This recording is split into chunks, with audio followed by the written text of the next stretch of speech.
Louisiana crayfish in the Nile? The idea might have seemed crazy 20 years ago, but today the crustacean from the southern US has made a home for itself in Egypt, where fishermen associate it with destruction. We heard crayfish were brought from the United States to eat the hyacinths, which plague the Nile. But they don't eat that. They eat other fish. Rock lobster, Nile cockroach, nicknames abound for this outsider turned troublemaker. Many fishermen have stopped working because fish have become so scarce, and fish are scarce because of the crayfish.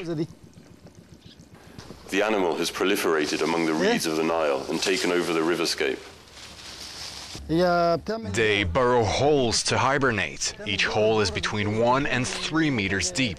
The riverbanks are collapsing. Back on solid land, Magdi Khalil is a biologist who is convinced of the crayfish's virtues and goes to see fishermen to educate them about the maligned crustacean. You know, someone from your district was a very poor man, but he managed to build 2 houses thanks to crayfish. Why? Because he sells it for 40 pounds a kilo, while you can buy it at the market for only 3 or 5 pounds a kilo.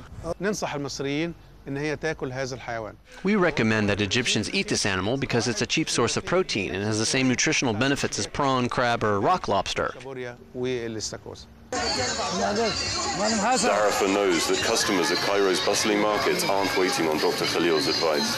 The crayfish is a big hit, and no sooner are the first ones brought out than buyers arrive. The price is amazing. We call it the poor man's prawn. Despite its success, many Egyptians are reluctant to embrace the crunchy crustacean. It's toxic, so I don't know why they let them sell it. It's not good for human consumption. Louisiana crayfish has nevertheless had one unquestionable benefit in Egypt. It eats the snail responsible for the potentially fatal waterborne disease bilharzia.